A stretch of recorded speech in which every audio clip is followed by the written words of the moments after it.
মতুয়াদের উদ্দেশ্যে মহুয়া মৈত্র তৃণমূল সাংসদ তাঁর বিতর্কিত মন্তব্যের জের এবার হিঙ্গলগঞ্জ থানায় তৃণমূল সাংসদ মহুয়া মৈত্রের বিরুদ্ধে অভিযোগ দায়ের করলেন বিজেপি নেতা দীপঙ্কর সরকার। হিঙ্গলগঞ্জ থানায় তিনি অভিযোগ করেছেন মতুয়াদের অপমান করেছেন কৃষ্ণনগরের তৃণমূল সাংসদ।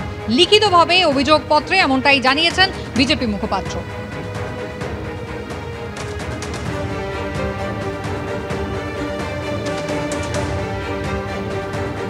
কৃষ্ণনগরের সাংসদ মহুয়া মৈত্র, যিনি এসসি এসটি সম্প্রদায় এবং মূলত মতুয়াদের তাদের মহিলাদের সম্পর্কে যে কটূক্তি করেছেন, সেই কটূক্তিটা শুধুমাত্র কোনো ধর্মীয় ভাবাবেগে আঘাত করেছে তাই নয়, পুরো মহিলা সম্প্রদায়কে, নারীদেরকে ছোট করেছেন। এফআইআর করিনি, শুধু আমরা এফআইআর লঞ্চ করে হিঙ্গলগঞ্জ থানার আধিকারিককে বলেছে আপনারা কেস রিজু করবেন এবং তাকে কোর্টে নিয়ে গিয়ে আমরা তাকে কোর্টে তুলে তার কাছে জানতে চাই কি কারণে তিনি আজকে এই পিছিয়ে পড়া সম্প্রদায়ের, মতুয়া সম্প্রদায়ের, এসসি সম্প্রদায়ের, এসটি সম্প্রদায় সম্পর্কে এরকম কটূক্তি করেছেন। কৃষ্ণনগরের করিমপুরে একটি সভায়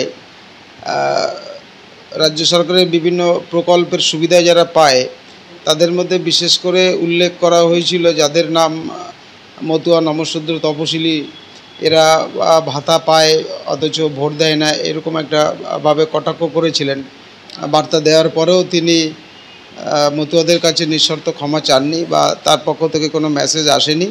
বাধ্য হয়ে আমরা মতুয়া মহাসংঘের পক্ষ থেকে সিএমের দ্বারস্থ হয়েছি এবং তাকে লেটার করেছি এবং মতুয়াদের যে অসম্মান হয়েছে এই অসম্মান নিরসনেও তিনি মুখ্য ভূমিকা গ্রহণ করবেন বলে আমরা আশা রাখছি। মতুয়াদের উদ্দেশ্যে বিতর্কিত মন্তব্য জানে মহুয়া মৈত্রের বিরুদ্ধে থানায় নালিশ, আর এই নিয়ে শুভেন্দু অধিকারী কি বলেছেন শোনাবো আপনাদের।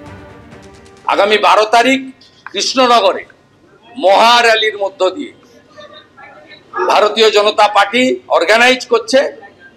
সেখানে তফসিলি এবং নমশূদ্ররা থাকবে।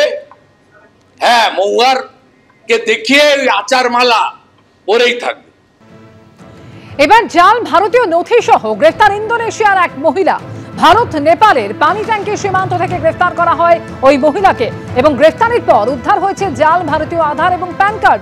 ইন্দোনেশিয়ান পাসপোর্টে মহিলার নাম লি কাদেক সিসিয়ানি এবং ভারতীয় আধার ও প্যান কার্ডে ওই মহিলার নাম নিনিওমান মুন্ডি। এসএসবির হাতে ধরা পড়ার পর নিজেকে ভারতীয় বলে পরিচয় দেন তিনি। 1 দশক ধরে মুম্বাইয়ে বসবাস করছিলেন ওই মহিলা, এমনই খবর পাওয়া যাচ্ছে এসএসবি সূত্রে। দালালের সাহায্যে জাল আধার এবং প্যান কার্ড তৈরি করা হয় এমনও দাবি করা হচ্ছে। মহিলাকে খড়িবাড়ি থানার পুলিশের হাতে তুলে দেয় এসএসবি। ধৃত মহিলার একাধিক বিদেশ ভ্রমণের তথ্য মিলেছে বলেও খবর পাওয়া যাচ্ছে পুলিশ সূত্রে। তাকে জিজ্ঞাসাবাদ করে আরও তথ্য জানার চেষ্টা করছে পুলিশ।